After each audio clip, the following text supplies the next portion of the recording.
ku lunaku lw'olusookedde ddala mu kibuga Kampala ng'alambula abo abaganyuddwa mu pulogulaamu eya Parish Development Model. Omukulembeze w'eggwanga Uganda Yoweri Kaguta Museveni Tibuhaabulwa asookedde mu ggombolola y'e Lubaga era ng'eno atuuseeko ku katale ak'e Busega n'asisinkana abasuubuzi bw'atyo n'ayanirizibwa mu bitiibwa eby'ekitalo.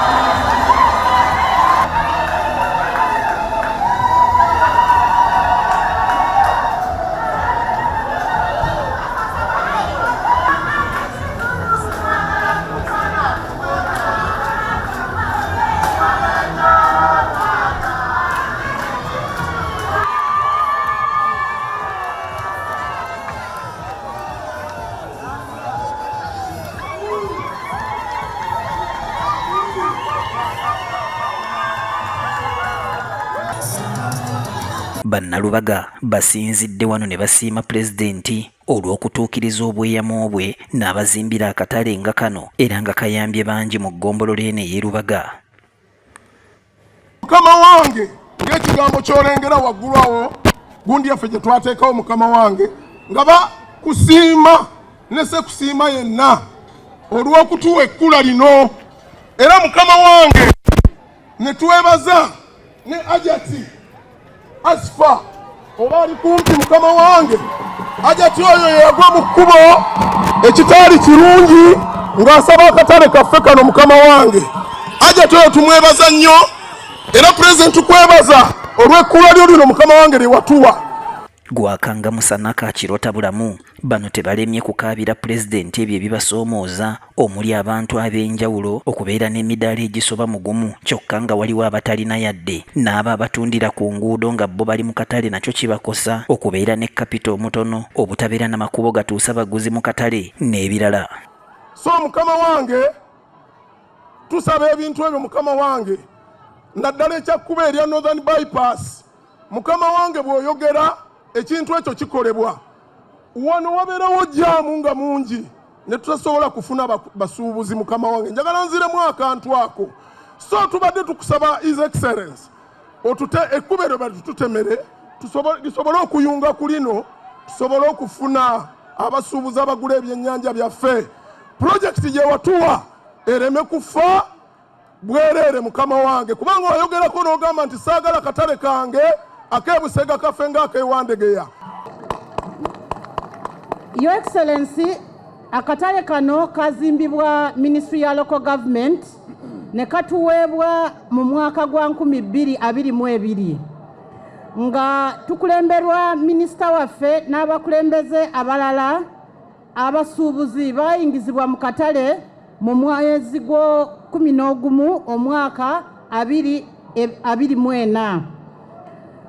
Your Excellency, bwonkwasa entebe eno mu bye wantuma okutereza akatale kano byalimu era nembakana n'omulimu ogw'okukola akakiiko akagatta ebitongole ebyenjawulo okutuyambako mu butale buno. Weewaawo tewabulamu birumira naye nga omulimu twagukola bulungi nnyo era neebaza director wange wajjenda omuwala omuto oyo akoze nnyo.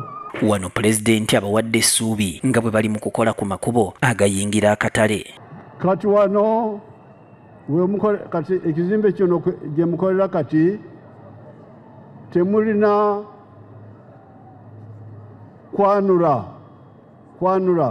Okwanula kyekigambo ky'Olunyankole kye bakozesa ebintu bwebyere ebweru enkuba neteera okutonya olina okubidusa mangu okubiyingiza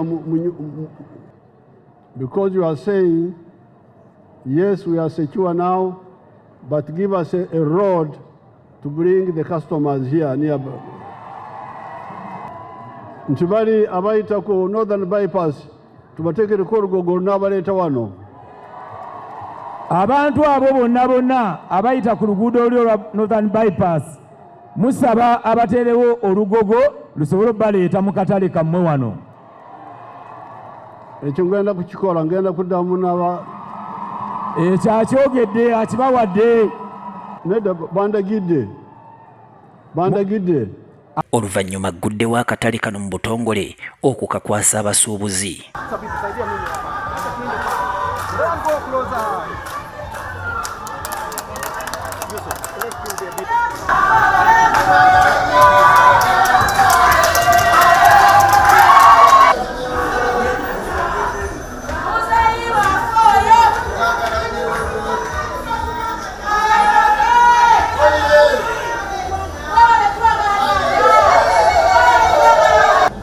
Pulezidenti avudde wano ng'ali wamu ne maama Janet Kataha Museveni ne beeyongerayo e Busega Kibumbiro ew'omulunzi amanyiddwa nga Fausta Nalweyiso, ng'ono mulunzi eyaganyulwa ennyo mu nsimbi eza Paris Development Model. Emirundi mingi omukulembeze w'eggwanga azze ng'atandikawo pulogulaamu ez'enjawulo naye nga zifa ttogge, omwali eya Nadizi, emyoga, bonna bagaggawale n'endala, wabula ku mulundi guno asazeewo yeetuukire alabe baani abaganyuddwa n'abataganyuddwa, anti bulijjo yeesitukidde tanywa matabangufu. Naalongo Nakyeyune Rosie yakusakidde emboozi eno ku Promise TV alipoota leero.